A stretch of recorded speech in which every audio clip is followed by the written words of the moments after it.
우리 민족은 떡을 참 좋아합니다. 가난해서 먹고 살기 힘들었던 이유도 있겠습니다만은 그것보다도 잔치집에는 항상 떡이 있었기 때문에 떡이라고 하는 음식 속에는 즐거움과 기쁨이 담겨 있기 때문입니다. 아마 우리 민족의 잔치집을 대표하는 음식이 아마 떡이 아닐까 하는 생각을 합니다. 오늘도 우리 교회는 점심시간에 떡을 먹습니다. 어제 결혼한 신랑 신부가 여러분에게 감사하다고 떡을 대접합니다. 떡 얘기하면 다 얼굴이 확 떡처럼 피는 것을 볼 수 있습니다. 이렇게 떡은 기쁨과 즐거움의 음식이지요. 선교지에서 우리 교회의 예배실황으로 예배를 드리는 선교사님 부부가 우리가 매일 광고 때마다 오늘 떡 먹습니다, 떡 먹습니다 하다 보니까 어느 날 문자로 오기를 목사님 저희 오늘 시험 들었어요. 왜요? 맨날 자기네끼리만 떡 먹어서 우리들이 시험 들었어요. 그래서 떡을 던져줄 수도 없고 나중에 오시면 떡을 많이 사드려야 되겠습니다. 오늘 설교 제목은 하늘에서 내려온 떡입니다. 요한복음 6장의 제목을 아주 정확히 표현해 본다면 떡으로 오신 예수 그리스도. 시작. 예수님께서 인간을 위해서 하늘에서 떡으로 내려오셨다 하는 말씀입니다. 51절에서 정확히 표현하고 있죠. 나는 하늘에서 내려온 살아있는 떡이니 사람이 이 떡을 먹으면 영생하리라 하고 말씀하고 있습니다. 여러분, 예수님께서 우리 인간들에게 주시고자 하시는 떡은 두 종류의 떡입니다. 첫 번째 종류의 떡은 우리 인간의 배고픔의 문제를 해결해 주시기 위해서 육신의 몸을 위한 떡, 음식으로서의 떡이 있습니다. 그리고 두 번째 종류의 떡은 영원한 멸망으로부터 구원해 주시고자 하시는 영생의 떡입니다. 오늘 설교 제목처럼 하늘에서 내려온 떡을 의미합니다.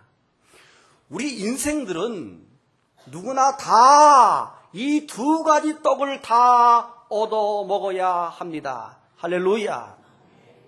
이 중에 한 가지만 얻어 먹으면 안 되고 두 가지 떡을 다 먹어야 합니다. 그 첫 번째 떡인 육신의 몸을 위한 떡을 살펴보게 되면 오늘 본문 요한복음 6장 서두에서 오병이어의 기적 이야기가 나옵니다.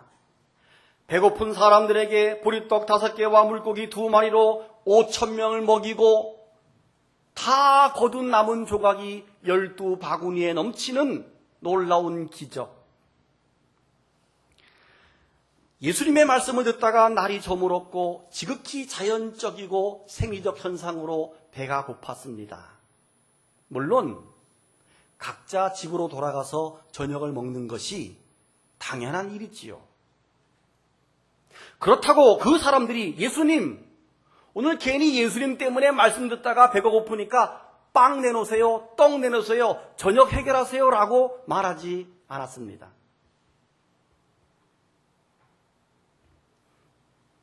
예수님은 오랜 시간 말씀을 듣다가 배고픔에 처한 그 군중들을 그냥 돌려보내고 싶지 않으셨습니다.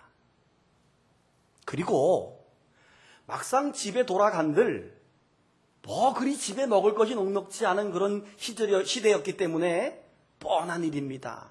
그러니까 예수님 마음이 긍휼했고 또 참 안 됐었죠, 군중들이.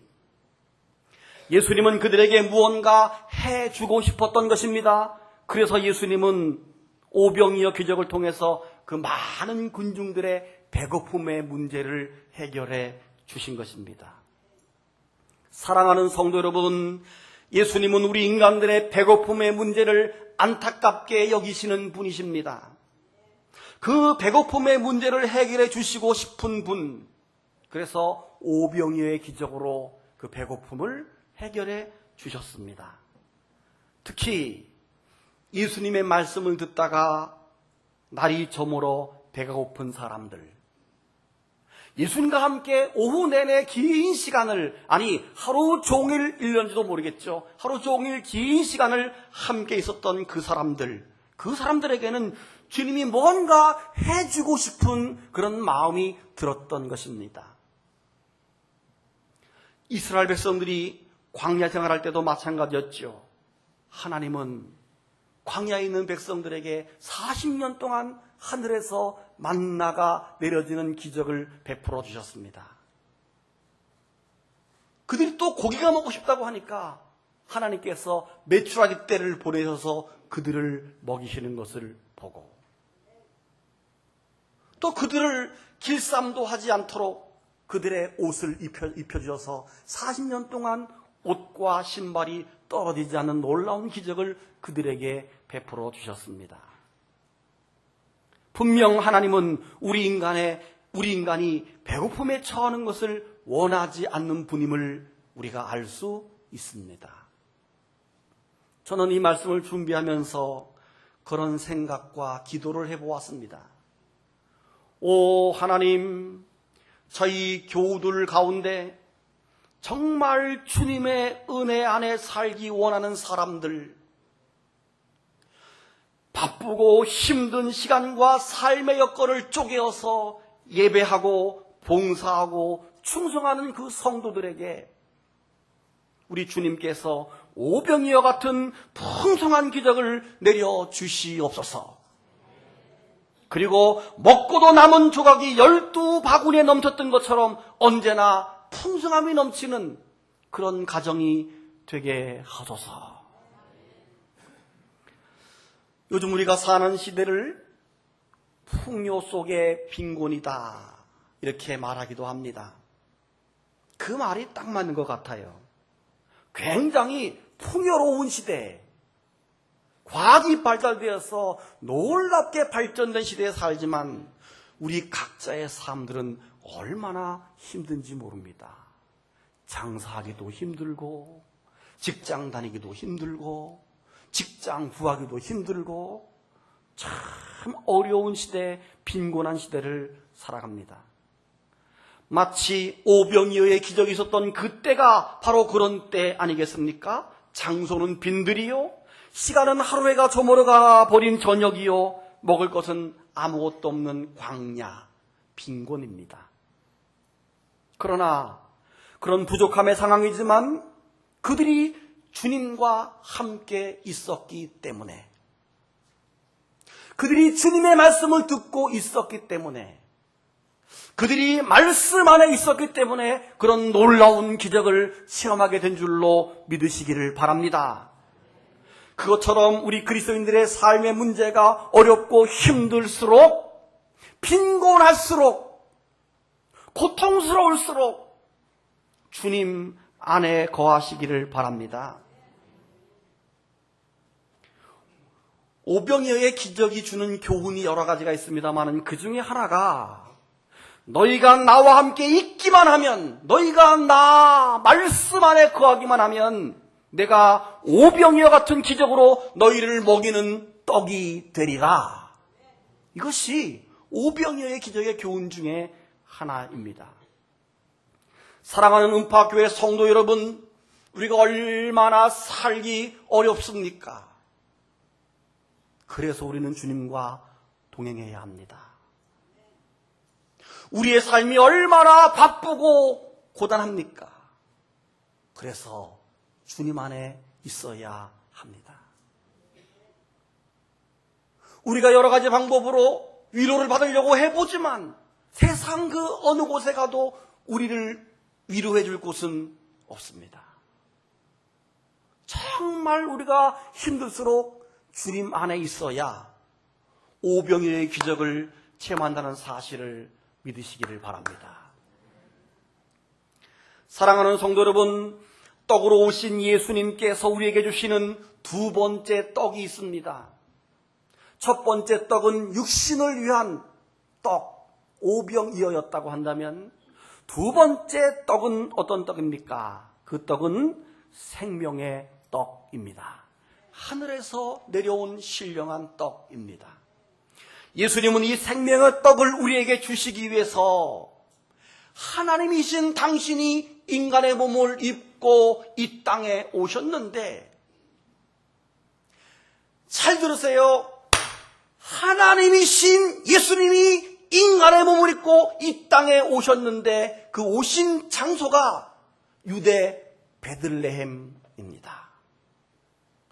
유대 베들레헴은 예루살렘 변방에 있는데 베들레헴의 뜻이 뭐냐 하면 떡집입니다.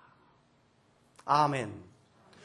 떡으로 오신 예수님께서 베들레헴 떡집에 탄생하신 것입니다. 오병이의 기적을 통해서 떡을 배불리 먹었던 그 이튿날 24절을 보면 무리가 예수님을 찾고 있습니다. 무리가 거기서 예수님도 안 계시고 제자들도 없음을 보시고 그 배들을 타고 예수님을 찾으러 가버나움으로 가서 바다 건너편에서 만나 랍비여 언제 여기 오셨습니까? 라고 묻지요. 그들의 마음을 꿰뚫어 보시는 예수님은 26절에서 이렇게 말합니다. 내가 진실로 진실로 너희에게 이르노니 너희가 나를 찾는 것은 표적을 본 까닭이 아니요 떡을 먹고 배부른 까닭이로다 라고 말합니다. 이 말은 네가 나를 찾는 이유는 떡 먹기 위함이다 이런 말이에요. 여러분, 오병이의 기적을 다른 말로 기적, 표적이라고 말하는데 이 표적이라고 하는 말은 상징적인 사건을 말합니다. 어떤 메시지를 전하기 위해서 상징을 담아서 일으킨 특별한 사건을 표적이라고 말하는데 영어로 사인입니다. 사인을 보낸다 이런 뜻이죠. 즉 오병이의 기적은 하나님이 인간의 몸을 입고 이 땅에 오신 예수 그리스도를 표현하는 사인인 것입니다. 너희가 보는 이 청년은 다름이 아니라 하나님이셨고 인간의 몸을 입고 온 이 예수가 예수 그리스도라고 하는 사실을 증거해주는 사건이 표적, 오병이어의 속에 담겨 있는 겁니다. 이해가 되시죠? 왜요? 사람들은 기적 못 만들잖아요. 기적을 만든 걸 보고 아 이분이 하나님이구나를 깨달으라고 사인을 보낸 표적이란 말입니다. 그런데 이 사람들은 어쩌녁에 떡을 먹었던 그 사람들은 표적이신 하나님은 보지 못하고 오늘도 떡 먹으러 온 거예요. 오늘도 떡 먹으러. 여러분, 우리가 교회를 다니면서 하나님께 복을 받기 위해서 온다면 물론 그것도 틀린 것은 아닙니다. 왜? 하나님은 우리에게 떡을 주시는 육신의 배고픔을 해결해 주시는 분이기 때문에 그것도 틀린 것은 아닙니다만은 죄송하지만 교회에 다니면서 하나님께 복을 받으려고만 한다면 그 사람은 표적을 보지 못하고 떡만 본 사람입니다. 그래서 오늘도 그 떡을 얻어먹기 위해서 왔을 뿐입니다. 첫 번째 떡만 먹은 사람이고 두 번째 떡은 보지 못한 사람입니다. 저는 여러분들이 두 번째 떡을 볼 수 있기를 축복합니다. 그래서 예수님께서 귀 있는 자는 들을진저 이런 말을 하셨고 보지 못하는 자를 맹인이라고 말했던 것입니다. 영안이 열려서 귀가 열려서 두 번째 떡을 볼 수 있기를 축복합니다. 그런 그들에게 27절에서 뭐라고 말하죠? 예수님께서 썩을 양식을 위해서 일하지 말고 영생하도록 있는 양식을 위해서 하라. 첫 번째 떡만 구하는 삶을 살지 말고 두 번째 떡을 구하는 사람이 되어라. 이렇게 말하고 있습니다. 그리고 48절에서 이렇게 말합니다. 성경 보세요. 48절. 내가 곧 생명의 떡이니라. 너희 조상들은 광야에서 만나를 먹어서도 죽었거니와 이는 하늘에서 내려오는 떡이니 사람으로 하여금 먹고 죽지 아니하는 것이라. 나는 하늘에서 내려온 살아있는 떡이니 사람이 이 떡을 먹으면 영생하리라. 내가 줄 떡은 곧 세상의 생명을 위한 내 살이니라 하시니라. 사랑하는 여러분, 육신을 위해서 먹는 떡은 금방 소화됩니다. 또다시 배가 고픕니다. 먹어도 끝이 없습니다. 계속 먹고 살기 위해서 떡을 찾아다녀야만 합니다. 육신의 떡을 먹고 사는 사람은 먹어도 끝이 없고 가져도 끝이 없고 쌓아도 끝이 없는 것입니다. 그래서 몇 천억을 가지고 있어도 만족이 안 되는 겁니다. 그게 세상의 떡은 그렇습니다. 여러분, 우리가 평소에 식탁에서 먹는 밥, 이 떡은 살기 위해서 먹지만 엄밀히 말하면 먹을수록 죽는 겁니다. 많이 먹을수록 일찍 죽습니다. 그렇죠? 잘 생각해 보세요. 먹으면서 죽어가는 것입니다. 당장 죽지 않으니까 우리가 하는 말, 밥심으로 사는 거야 라고 말하지만 밥심으로 사는 게 아니라 밥그릇 수가 많을수록 죽어가고 있는 겁니다. 아무리 인류 호텔에서 최고의 요리를 먹었다고 해도 시간이 조금만 지나면 배가 고픕니다. 아침을 실컷 먹었어도 점심때 또 챙겨 먹어야 됩니다. 그러나 결국 죽고 맙니다. 뭘 먹어도 죽습니다. 주님은 오늘 우리에게 지금 나를 왜 찾느냐라고 하십니다. 이 말은 먹고 죽을 것을 또 찾고 있느냐 이 말입니다. 너희 조상들도 광야에서 하늘에서 떨어진 만나를 먹었지만 결국은 죽었다. 이렇게 말합니다. 여러분, 그렇다면 우리가 육신을 위해서 먹는 떡을 먹지 말아야 한다는 말입니까? 그 말은 아닙니다. 물론 육신을 위해서 먹는 떡이 있어야 되고 또 먹어야 하지만 동시에 하늘에서 내려온 떡을 함께 먹어야 한다는 사실입니다. 그래서 예수님께서 공생애를 시작할 때 첫 번째 사단이 예수님을 시험할 때 뭐라 그랬습니까?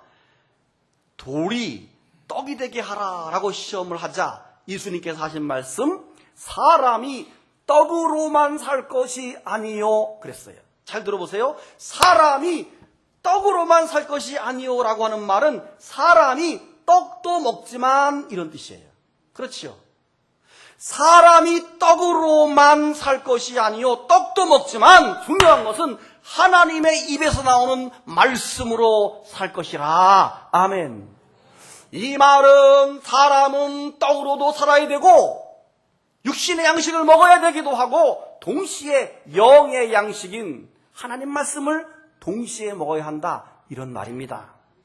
첫 번째 떡과 두 번째 떡을 함께 먹어야 한다 하는 말입니다.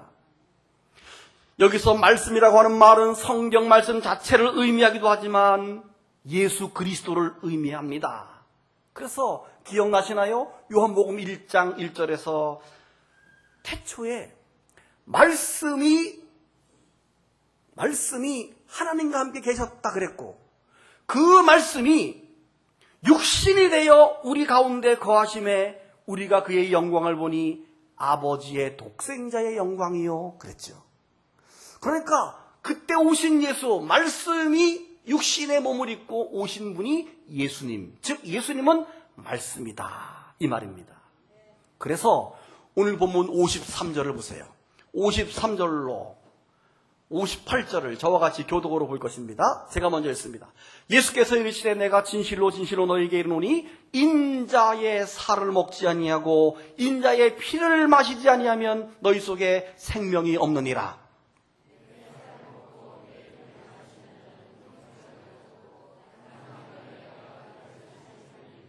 내 살은 참된 양식이요 내 피는 참된 음료로다.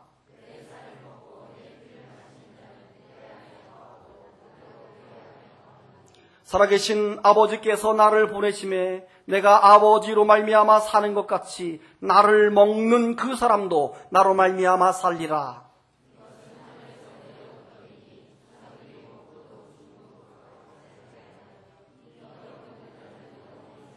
아멘. 예수님께서 내가 생명의 떡이다, 내 살은 참된 양식이다, 이 떡을 먹으면 영생하리라 라고 말했습니다. 그리고 63절을 보시면 이런 말씀이 나옵니다. 살리는 것은 영이니 육은 무익하니라. 내가 너희에게 이른 말은 영이요 생명이라 라고 하셨습니다. 주님은 영과 육을 정확히 구분하십니다. 즉 영이 살아있지 않은 육은 무익하다 이 말입니다. 말씀을 먹지 않아서 영이 살아있지 않으면 육체는 고깃덩어리에 불과합니다. 우리의 인생 속에, 내 삶 속에 예수님이 계시지 않으면 그 사람은 동물과 같다, 고깃덩어리와 같다 이 말입니다. 우리가 첫 번째 떡을 먹고 건강한 이후에 예수 그리스도 두 번째 떡을 먹는 날마다 주님과 동행하는 삶을 살 때, 우리 속에 주님 안에 거할 때 우리의 영이 살아있는 것입니다. 우리의 믿음이 살아있는 것입니다.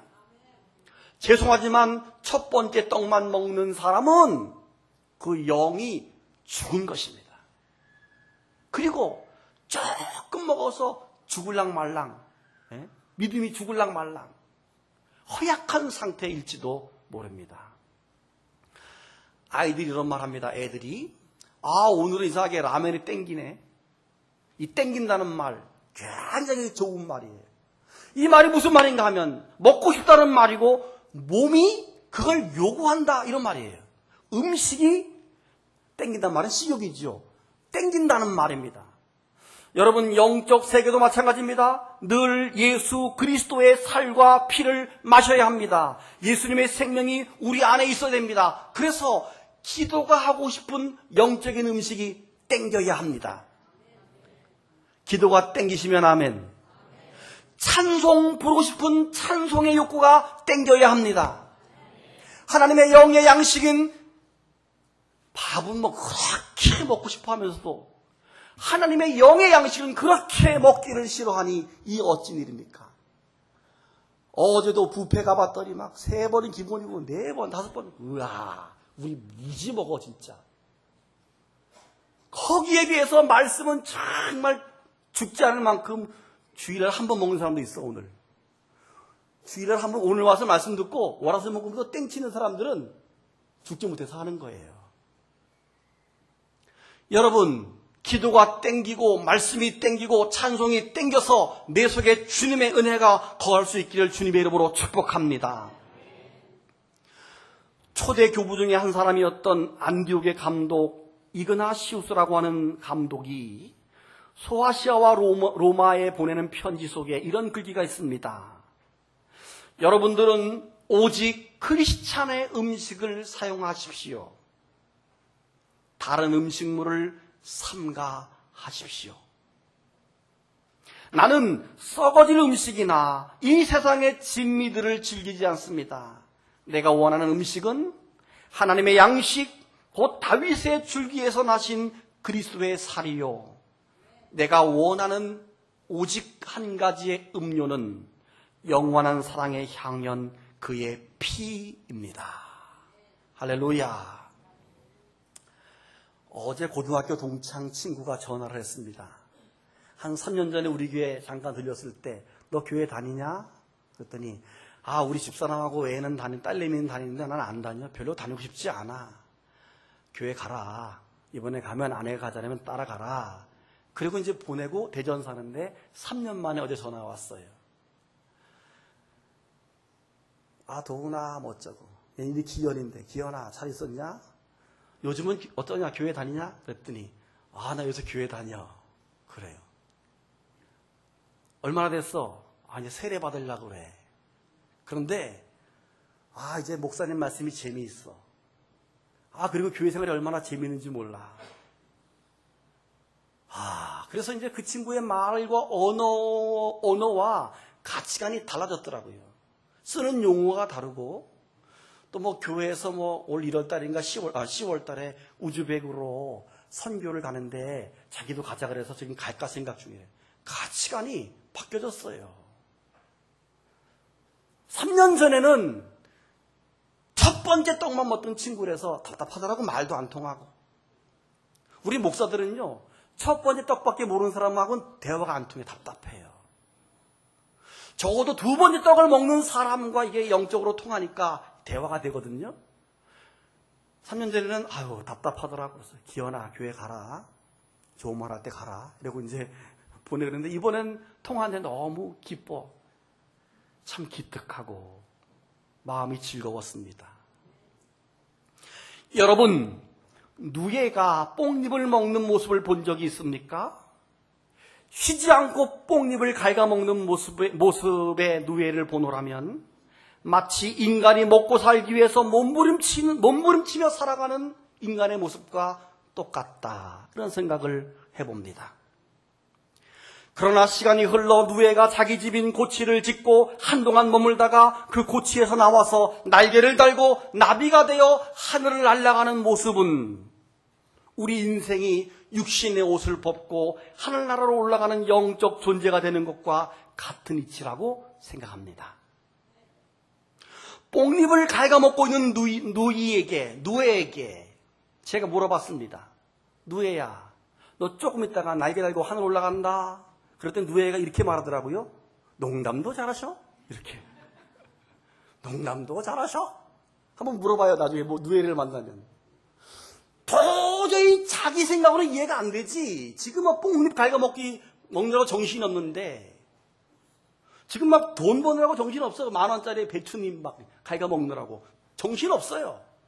그런데 하늘을 나는 날개가 생긴다고 하니까 이 누에가 이해가 되겠습니까? 농담도 잘하셔? 이러더라고요. 훗날 그 누에가 정말로 변화가 되어서 하늘을 나는 나비가 되었을 때, 그때 목사님의 말씀이 이 말씀이었구나를 깨닫게 되겠죠.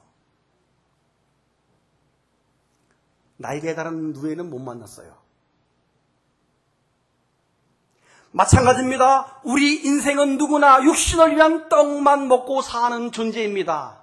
그러나 반드시 하늘에서 내려온 떡을 먹고 영생하는 존재가 되어야 하는 것입니다. 여러분, 우리 주변에는 육신의 떡만 먹고 사는 사람이 많이 있습니다. 그들에게 하늘에서 내려온 떡인 예수 그리스도를 전해주는 것이 전도입니다. 그것이 또한 우리 그리스도인의 사명입니다. 사랑하는 성도 여러분, 이번 한 주 동안 여러분의 마음속에 떡으로 오신 예수 그리스도, 떡으로 오신 예수 그리스도, 하늘에서 내려온 떡, 이 말씀이 여러분의 마음에 맴돌 수 있기를 바랍니다. 여러분이 빈곤함에 빠져 있을 때 오병이어 같은 기적으로 역사할 것을 믿으시고, 우리 삶 속에 생명의 육신의 떡도 우리 주님께서 해결해 줄 줄로 믿으시고, 동시에 하늘의 신령한 떡인 예수 그리스도가 우리 안에 거하심으로 하늘에 소망을 두고 살아가는 믿음의 사람으로 살아가기를 축복합니다. 두 눈 감고 묵상합니다.